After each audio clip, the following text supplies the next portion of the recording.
नमस्कार. तर या दरवर्षीप्रमाणे आपल्याला याही वर्षी केवायसीचे डॉक्युमेंट्स घ्यायचे आहेत. बट यावर्षी आपल्याला काय करायचं आहे की जे डॉक्युमेंट्स तुम्ही दरवर्षी हे मॅन्युअल देता आम्हाला डॉक्युमेंट्सच्या फॉर्म सोबत, तर ती तुम्हाला हे आम्हाला ऑनलाईन स्वरूपात द्यायचे.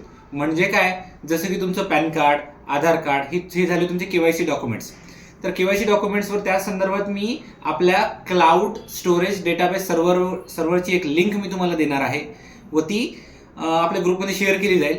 त्यामध्ये ती ओपन केल्यानंतर फक्त आपल्याला जे आहे ना, आपलं डिस्ट्रिक्ट सिलेक्ट करायचं आहे, ज्या जिल्ह्यामध्ये आपली नेमणूक आहे तो जिल्हा सिलेक्ट करायचा आहे.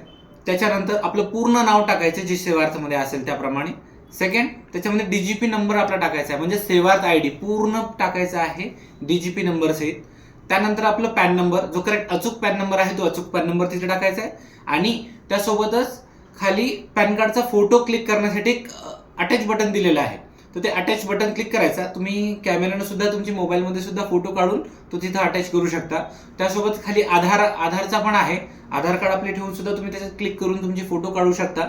व त्याच्यामध्ये एक अदर डॉक्युमेंट्स म्हणून एक फॉर्म जोडलेला आहे. व यासोबत तुमचे काही अदर गोष्टी असतील, म्हणजे कोणाचे काही हँडिकॅपचे सर्टिफिकेट्स असतील किंवा काही ॲडिशनल काही गोष्टी असतील, जर तुम्हाला आम्हाला द्यावायच्या असतील तर त्या तुम्ही अटॅच करायच्या.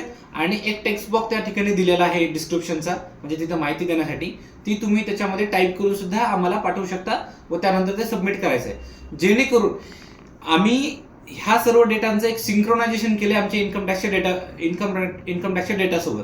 तर त्यामध्ये आपला जो पॅन कार्ड आधार कार्डची मॅच नाहीये किंवा कोणाच्या केसमध्ये फॉर्म नंबर 16वर पॅन नंबर अचूक गेलेला आहे, तर ह्या गोष्टी आपल्याला इथं अवॉइड करता येतील. ज्या की क्लरिकल एरर जे छोटे छोटे येतात तर ते पण इथं आपल्याला अवॉइड करता येतील. यामुळे तुम्ही ज्याप्रमाणे तुमचा करेक्ट पॅन नंबर तिथे एंटर करायचा आहे आणि तोच करेक्ट पॅन नंबर आमच्या डेटाबेसशी सिंक्रोनाइज झालेला आहे आणि तोच तुमच्या फॉर्म नंबर 16वर सुद्धा तो तुम्हाला मिळेल. नमस्कार.